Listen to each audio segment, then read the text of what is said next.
अच्छा, जो डॉक्टर ने दवाई दी थी वो दी कि नहीं उसको? और काढ़ा पिलाया कि नहीं उसको? ठीक है, ठीक है, मैं अभी आता हूँ।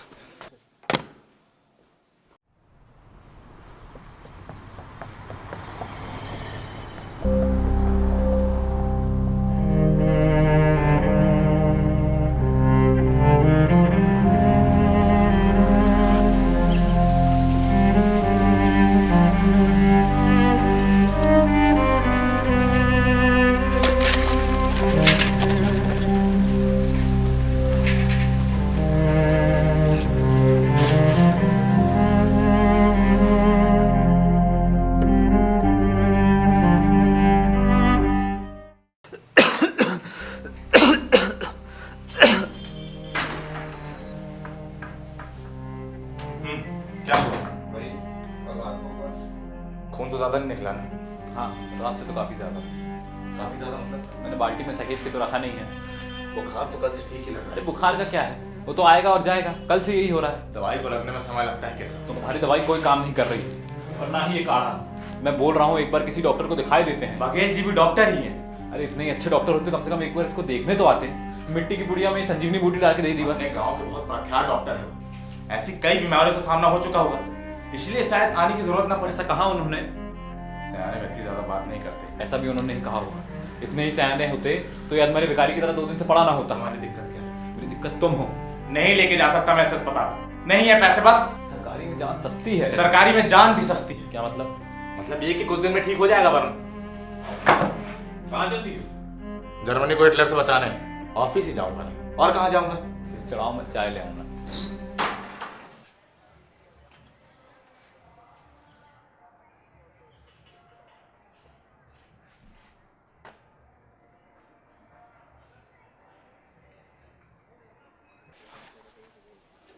हाँ, क्या हुआ? इधर क्यों बैठे हो? घर में कुछ है? चैन तो कतई नहीं है। अरे मैं खाने की बात कर रहा था।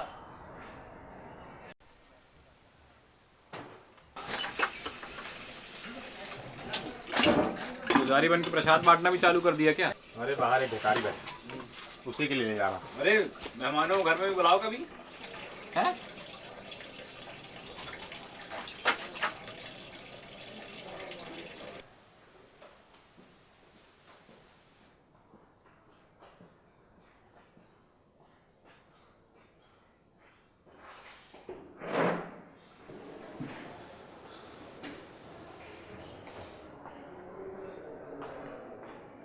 क्या हुआ? घर में सब ठीक तो है ना? ये पहली बार है कुशवाहा जी जब आप काम के अलावा मुझसे कुछ बात कर रहे हैं। अरे इंसान तो हम भी हैं, भले ही मुद्रा के बस में है तो क्या हुआ, पर जीवित तो हम भी हैं। आज सुबह फोन पे आपने जिस लहजे पे बात की थी ना, उसी से समझ में आ गया था ये सब कुछ सामान्य तो नहीं है। छोटे भाई साहब बीमार है, उस समय तबीयत को ज्यादा खराब हो गई थी। क्या हुआ है? कुछ खास नहीं, आजकल तो बीमारी भी चंद दिनों की मेहमान है, कुछ चली जाएगी। कुछ डॉक्टर वगैरह को दिखाया? हाँ, हमारे परिचित है बघेल जी, आयुर्वेद के डॉक्टर हैं। दवाई दी है उन्होंने कुछ। ये बहुत सही किया आपने, आजकल तो आयुर्वेद ही चला है, वरना ये एलोपैथी दवाइयाँ कहाँ। एक बीमारी आती है 10 नहीं आ जाती हैं। वो क्या कहते हैं, एलर्जिक रिएक्शन। दिखवाया था हमने अम्मा को, घर के पास ही 2 किलोमीटर पे डॉक्टर साहब की क्लिनिक थी। एक दिन दवाई दी और अम्मा का चेहरा लाल बंदरिया जैसा। आस पड़ोस के बच्चे आए और हंसे और ज़्यादा कर दूसरों को भी बताएं। अब बच्चे तो बच्चे, अम्मा को बहुत किरकिरी सी लगी थी। हमने कहा अम्मा को, चलो अम्मा गांव चलते हैं, जड़ी बूटी का जादू दिखाते हैं। ले गए गाँव अम्मा को, एक आयुर्वेद वाले को दिखाया। एक दिन दवाई दी और अम्मा बिल्कुल तंदुरुस्त, ना अम्मा का मुंह लाल हुआ ना काला। अब आप ही बताओ कैसे भरोसा करें सही डॉक्टर्स पर। आते हैं।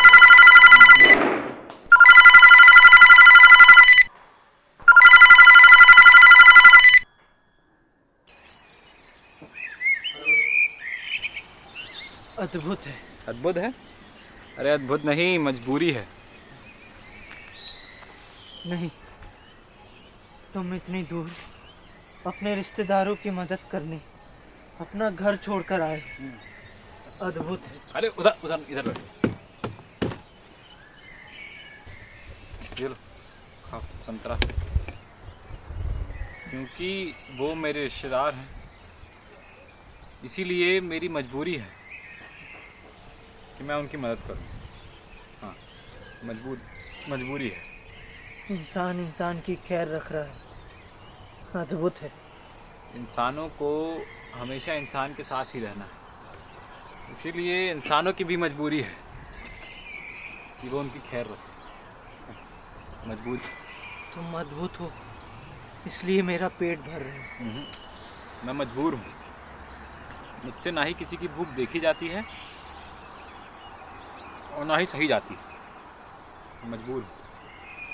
तुम अद्भुत हो, इसलिए जिंदा हो। प्रकृति ने तुम्हें इस लायक समझा है।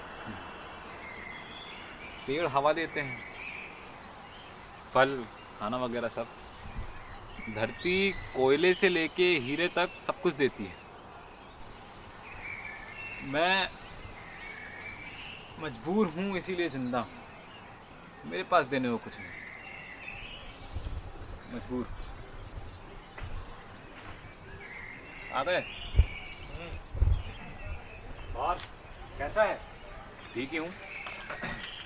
चलना फिरना लगा रहता है, सेहत भी अच्छी रहती है। अरे मैं तुम्हारी नहीं, जो अंदर बैठा उसकी बात कर रहा हूँ। मालूम है, वो भी अच्छा है, तभी बाहर बैठा हूँ। और क्या हाल चाल? चिल्लाओ मत, सुन सकता हूँ मैं। चलो चाय। खा लेना संतरा।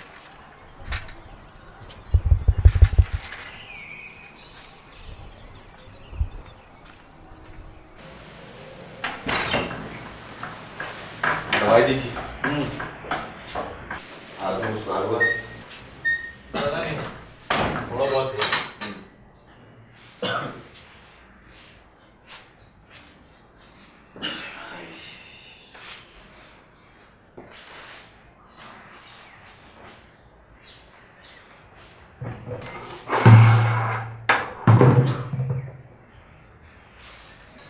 एक बात पूछूं?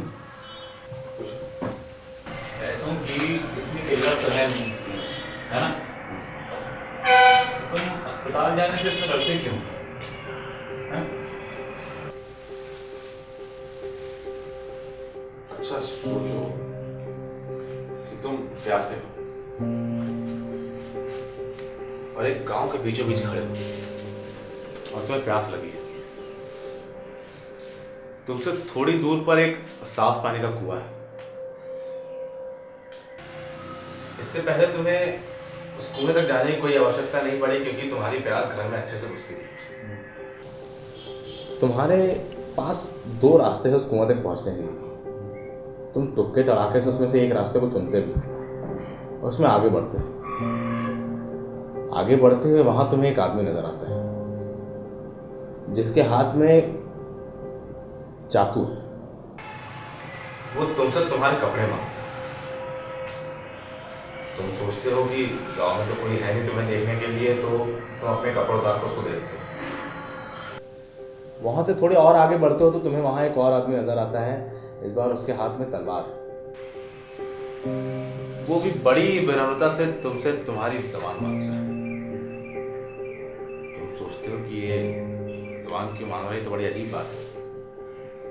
फिर वो बोलता है कि उसे दो भाषा सीखनी है, इसीलिए उसे तुम्हारी जबान चाहिए। तुम उसे अपनी जबान दे भी देते हो। सोचते हो कि गांव में तो कोई है नहीं, कौन देखेगा तुम, किससे बात करोगे। फिर वहां से थोड़ा और आगे बढ़ते हो तो तुम्हें वहां एक और आदमी नजर आता है। इस बार उसके हाथ में बंदूक है। वो भी बड़ी विनम्रता से तुमसे तुम्हारी दोनों आंखें मांगता है। बोलता है कि उसे आगे और पीछे दोनों का देखना है। तो तुम अपनी आंखें भी उसे दे देते हो। सोचते हो कि गांव वीरान है, तुम्हें कौन देखेगा।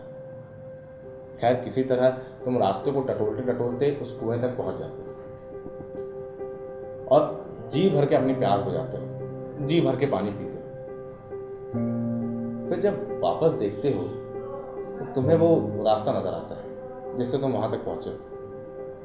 तुम्हारे दिमाग में ख्याल आता है कि अगर वापस तुम उसी रास्ते से जाओगे तो तुम्हें शायद फिर से प्यास लग जाए। तो इस बार तुम वही रास्ता चुनोगे या कोई दूसरा रास्ता अपनाओगे? दूसरा रास्ता चुनूंगा। मेरे भाई था, मुझसे 8 साल बड़ा, उसे भी बीमारी थी वरुण जैसी कुछ। पिताजी आयुर्वेद के बहुत बड़े जानकार थे, उन्होंने मुझे ही बहुत कुछ सिखाया, लेकिन उसका उपचार नहीं कर पाए। गांव वालों ने सलाह दी कि इसे शहर के किसी अस्पताल में लेके जाओ। तो पिताजी ने कर्जे वर्जे लेकर उसे शहर के अस्पताल में ले गए, लेकिन शहर के अस्पताल वालों ने फिर वो जरूर पैसा वसूलना चालू किया। 1 हफ्ते की जगह 1 महीने तक उसे लीव दी। पिताजी आर्थिक मामलों में संपूर्ण थे, लेकिन अस्पताल ने उनका सब कुछ छीन लिया उनसे। उन्हें बैंक से कर्जा लेना पड़ा। 1 महीने बाद भाई को रवाना किया और उससे 1 हफ्ते बाद ही उसकी मृत्यु हो गई। मृत्यु हो गई क्योंकि बैंक से कर्जा बहुत ले लिया था, इसलिए पिताजी शहर चले गए कुछ काम ढूंढने। बोलते थे, जब तुम्हारी माँ ने मुझे एक बार में पसंद कर लिया तो इस शहर वाले क्यों ना पसंद करेंगे वाला। अब कहाँ है? वो देखो वहाँ बैठते हैं। मृत्यु कैसे हुई? पता नहीं हुई भी है या नहीं। देखो ना हाल कहाँ चढ़ा है। शहर गए तो वापस ही नहीं आए। इसीलिए मैंने दूसरा रास्ता चुना। समझ में आया कि पटेल जी क्यों चुने मैंने। अच्छा वो भिखारी बैठा है बाहर, चलो उसे भी थोड़ी चाय दो।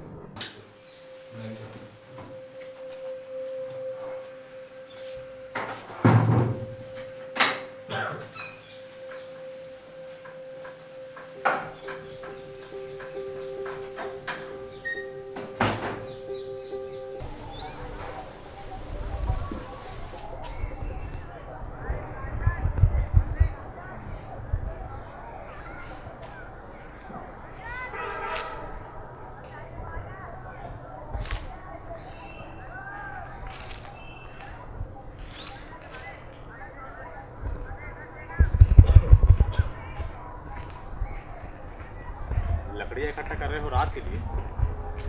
हाँ।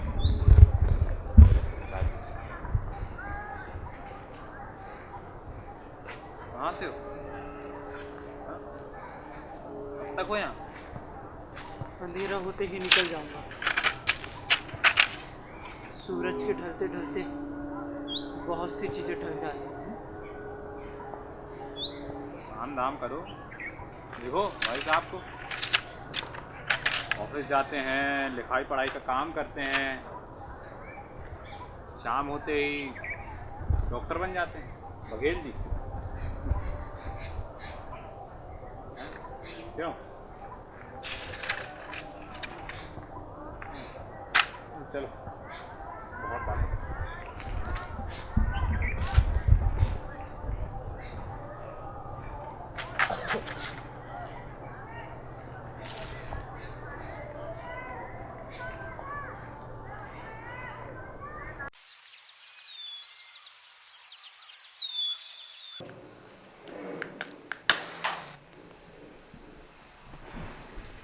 भाई नई नई पेंटिंग देखी?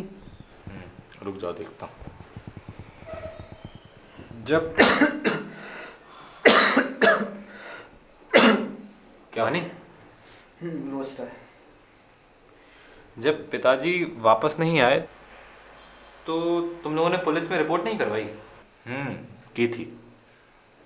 फिर पुलिस वालों ने कार्रवाई भी की। फिर कुछ दिन बाद हम लोग से बोले कि रोज़ कितनों के बाप ढूंढते रहेंगे, हम एक नया पैदा कर लो। उसके बाद कोर्ट में केस भी किया, सुनवाई भी चली। उसके बाद माँ का देहांत हो गया। अच्छा। अब खैर एक आधा इंसान कितने दिन तक जीवित रहता है। फिर हम लोगों ने केस वापस ले लिया। बाकी कोर्ट कचहरी वाहियात चीज़ है। पुलिस वाहियात है, कोर्ट वगैरह खराब है, सरकार भी खराब है, तो अच्छा कौन है? खुदा अच्छा है। तो फिर मुझे उसके पास जाने से रोकते क्यों? ज़्यादा सोक्रेट्स बनने की ज़रूरत नहीं है।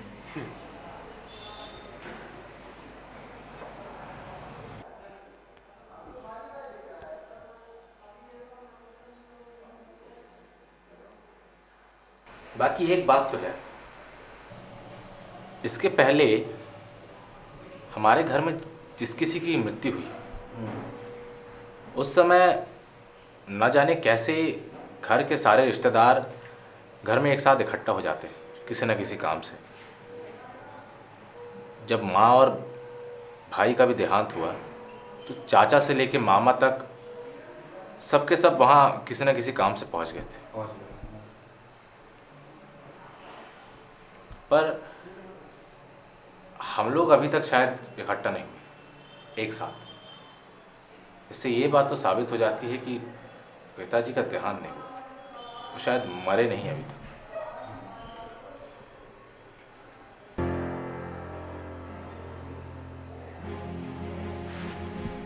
क्या हो? आता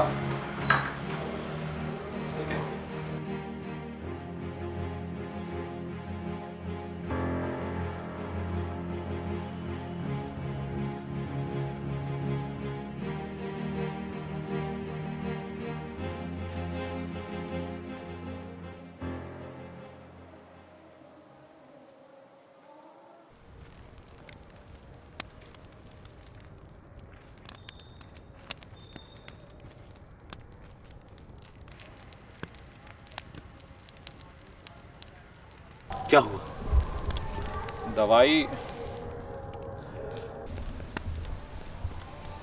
दवाई जो बच गई है वो वकील जी को वापस कर देना। क्या?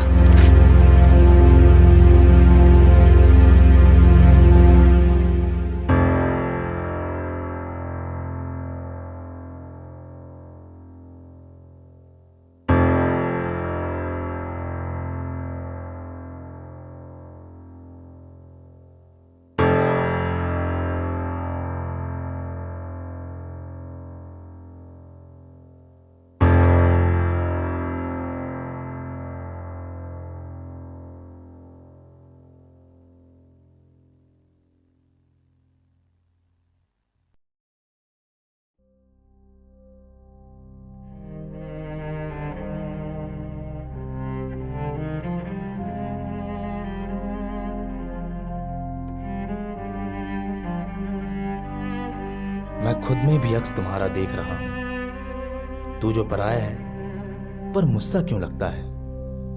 कोई रेशा कहीं तो तुझसे जुड़ा हुआ है। नींद में मेरी तू रातों को क्या जगता है? अभी अभी तुम कान में मेरे बोल रहे थे ऐसा कुछ जो मैंने पहले सुना नहीं था, जो पूरा होने से पहले टूट गया हो। मैंने ऐसा ख्वाब तो कोई बुना नहीं था। तुम अपने चेहरे का कोई नाम बता दो, वरना मैं तो सोच सोच कर मर जाऊंगा। मेरे चेहरे में तेरा चेहरा चस्पा है, मैं खुद में ही देख के तुझको डर जाऊंगा। लुका छिपी का ये खेल अब तुम खत्म ही कर दो। हम साए की तरह कभी तो पास में आओ। मुझको तुमसे कितनी ही बातें कहनी है, कुछ मेरी भी सुनो और कुछ मुझे सुनाओ। कब मिलना है मुझको कोई वक्त बता दो, मिलकर हम तुम बातें सारी साफ करेंगे। वो गलती जो कभी कभी भी हम तुम कर ना पाए, उस गलती पर एक दूजे को माफ करेंगे। पतझड़ के पत्तों से आंगन भरा हुआ है, इस आंगन में फिर से तुम कुछ फूल खिला दो। खुद से मेरी बात कभी भी हुई नहीं है, तुम मुझे ही ढूंढकर मुझे कभी मिला दो। खुद से मिलकर मैं मन उधड़ी तड़पाई, यादों के रेशों से खुद सिलना चाहूंगा। जब आओ तो मुझको अपने साथ ले आना, इसी बहाने मैं खुद से मिलना चाहूंगा। इसी बहाने मैं खुद से मिलना चाहूंगा।